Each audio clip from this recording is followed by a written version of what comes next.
लोकसभा से 2024 का आरंभ। पीएम मोदी ने फेंका तुरुप का इक्का, राजनीतिक पंडितों की बत्ती गुल। पीएम मोदी ने लोकसभा चुनाव 2024 का आगाज लोकसभा में अपनी स्पीच से कर दिया है और ऐसा दांव खेला है कि विपक्ष तो छोड़िए, स्वयं बीजेपी ने भी इसकी कल्पना नहीं की थी। पीएम मोदी की इसे एक चाल ने 2024 लोकसभा चुनाव की दशा और दिशा तय कर दी है। राष्ट्रपति के अभिभाषण पर जवाब देने के लिए जब पीएम मोदी सदन में खड़े हुए तो किसी को अंदाजा नहीं था कि पीएम मोदी इतनी बुरी तरह से कांग्रेस पार्टी की धज्जियां उड़ाएंगे। किसी ने नहीं सोचा था कि पीएम मोदी लोकसभा से ही लोकसभा चुनाव 2024 की दशा और दिशा तय कर देंगे। पीएम मोदी ने कांग्रेस पार्टी पर तो जोरदार हमला बोला ही साथ पीएम मोदी ने एक ऐसा दांव चला जिसे निश्चित तौर पर तुरुप का इक्का कहा जा सकता है। उस पर हम बात करें, लेकिन उससे पहले जान लीजिए कि पीएम मोदी ने अपनी स्पीच में लोकसभा चुनाव 2024 के परिणामों की भविष्यवाणी भी कर दी है। पीएम मोदी ने कहा कि आने वाले चुनाव में बीजेपी 370 सीटें जीतेगी और एनडीए 400 से ज्यादा सीटें जीतेगी। अब हमारी सरकार का तीसरा कार्यकाल भी बहुत दूर नहीं है। ज्यादा से ज्यादा 100-125 दिन बाकी है और अब की बार पूरा देश कह रहा है, अब की बार खड़गे जी भी कह रहे हैं। पीएम मोदी यही नहीं रुके, बल्कि उन्होंने कांग्रेस पार्टी पर सीधा हमला बोला। उन्होंने राहुल गांधी पर सीधा हमला बोलते हुए कहा कि कुछ लोग पिछले दिनों मैकेनिक बन गए, फिर भी उनके अलायंस का अलाइनमेंट बिगड़ गया। एक परिवार के आगे वो न कुछ सोच सकते हैं, न कुछ देख सकते हैं। कुछ दिन पहले भानुमति का कुनबा जोड़ा,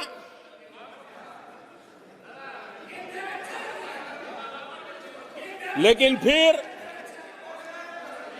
एकला चलो रे करने लग गए। कांग्रेस के लोगों ने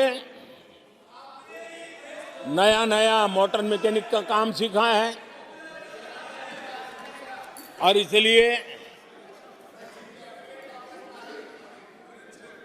अलाइनमेंट क्या होता है उसका ज्ञान तो हो गया होगा, लेकिन मैं देख रहा हूं अलायंस का ही अलाइनमेंट बिगड़ गया।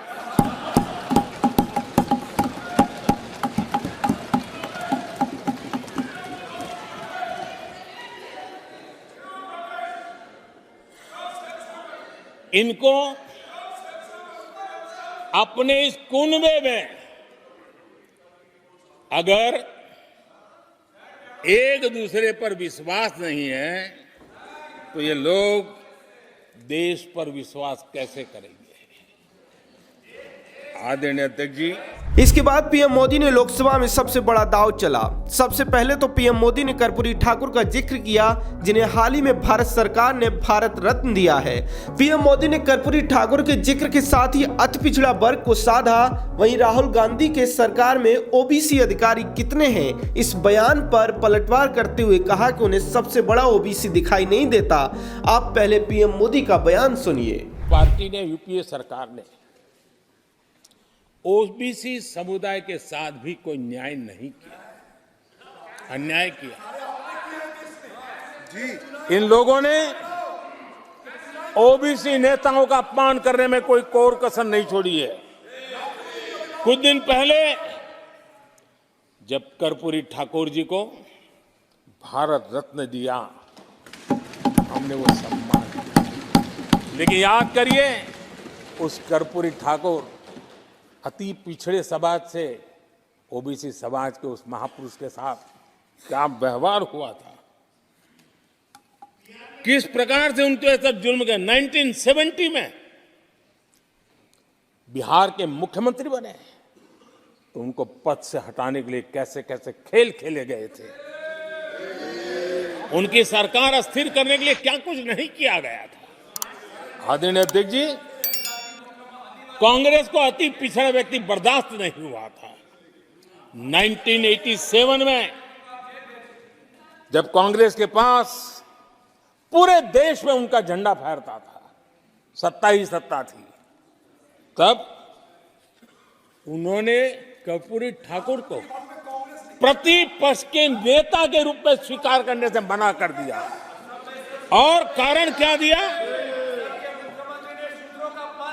वो संविधान का सम्मान नहीं कर सकते।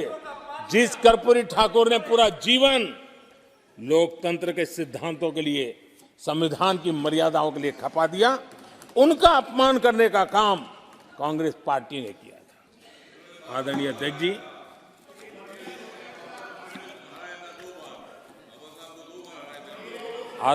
जी,